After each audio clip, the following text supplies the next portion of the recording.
I am in Olmsted Falls at Haunt of the Falls, where you may have seen this somewhat going viral giant Lego skeleton that's part of this insane haunted display. So I'm here with Alan Perkins, and we're going to talk a little bit about that display and what all went into it. Let's get in.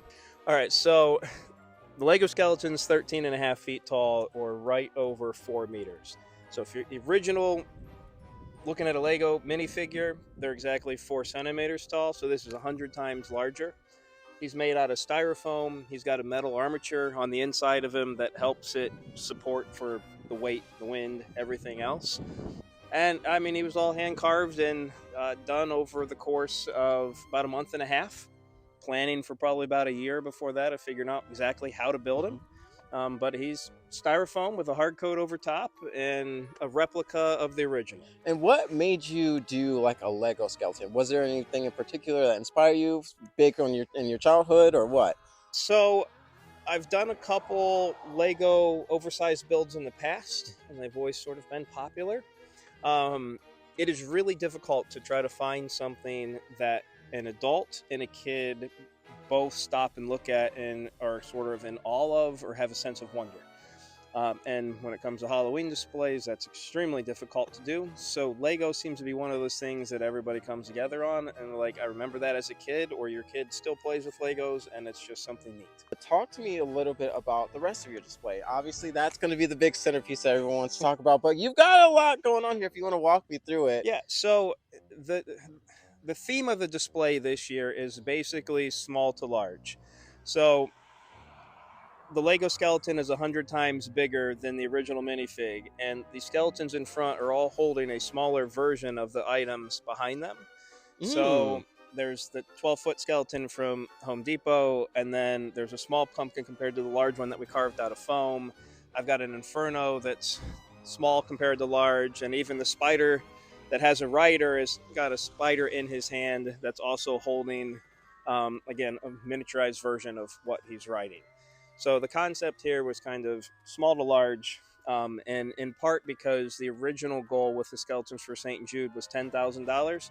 At $1 million, that's 100 times larger than the original goal, so that's why the skeleton got built 100 times larger. I really, really like that. I like the way you're thinking. I love that you're able to sort of have this cohesive theme that if you pay attention, you can kind of see. Because until you pointed that out, I didn't notice that. And I'm like, I feel like very stupid that I didn't notice No, the that's all small right. Lego one in the pumpkin. And then, yeah, the small. It's Yeah, subtle, but it's it's very there. When subtle. people ask about the drive, we talk about it and point out some of the behind the scenes. That is awesome. So, talk So, to me a little bit about how long, when do you start to put this up, and how long does that process take for you? so it's usually a week to 2 weeks total to set up. This year took about 10 days.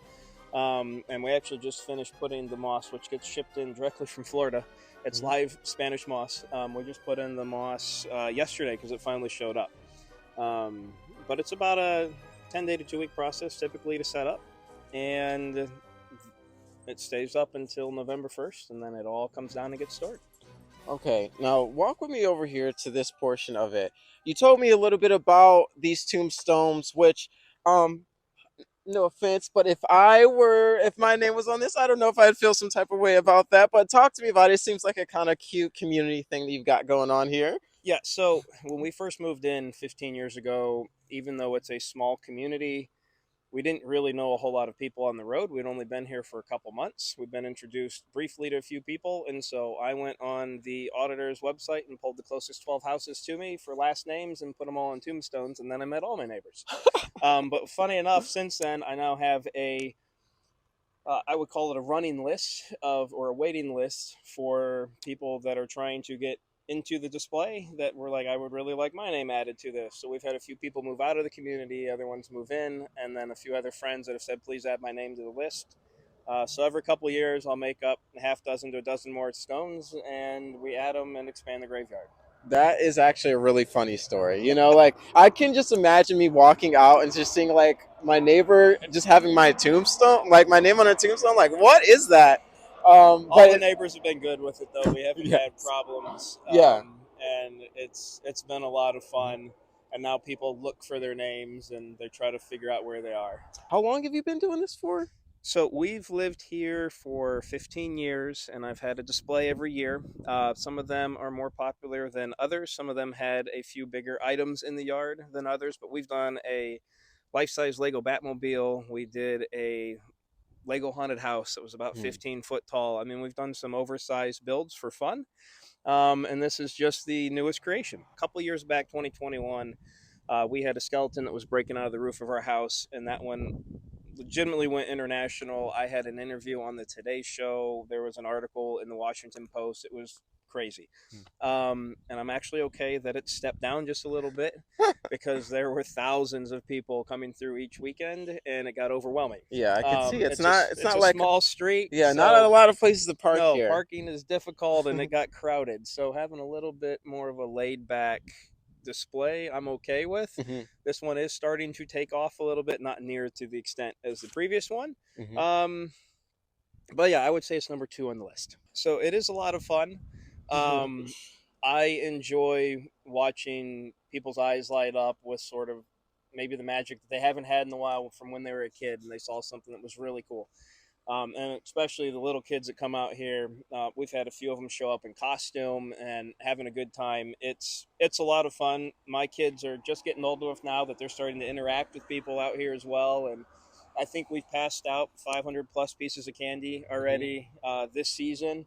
So if any kid comes by and we see you, we'll be out here with a candy bowl, say hello, give you a Hmm. piece of candy, and try to help you have a good time in a family friendly display for Halloween. Now you said you do this. You try to do something different each and every year. Hmm. Do you have anything like in the works in your brains for next year? You can give us a little bit of a preview for. So surprisingly, no. Okay. Last year, I knew I was going to build the Lego skeleton this year in the end of August.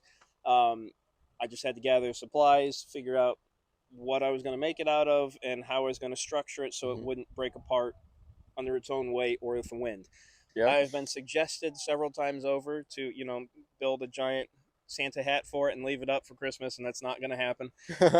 We're in a historic district, and they would not be too happy with Halloween decorations up at Christmas time. Mm. So I don't know yet. I don't have insight as to what my next build will be. It may be next year, but usually the new build is about every 2 years Gotcha. as Gotcha. I kind of sort out what I'm going to do and plan it out. I see that there is mention of a fundraiser here. Talk to me a little bit about that. What are you collecting and what for here? There is. So we've partnered with St. Jude's and specifically a do it yourself group called Skeletons for St. Jude's for the past 5 years.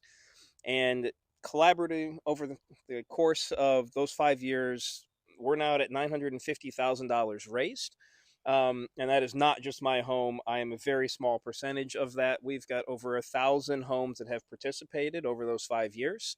And if you come out, there's a QR code up there, same QR codes down here. You can scan the QR code and you can donate directly to St. Jude. I don't get the cash out of it or the money. It goes right to St. Jude, and we are hoping to break $1 million before we hit Halloween. So our display is lit up every night from 7 to 10:30. You are more than welcome to stop out, say hello. Again, if we see you out there, we'll try to stop out and say hi. I just ask people to not block the neighbors' driveways or park in their driveways because that makes their lives difficult, which then makes my life difficult. But if you park on the side of the road and walk over this way, it's perfectly fine. There is also a park that's not even a quarter mile down the road. We've had a few people park at as well and then just walk this way. Whatever you would prefer. Traffic can get a little bit interesting with the narrow road. Hmm. So if you're gonna stop, just park far enough off the side that you're not in the way.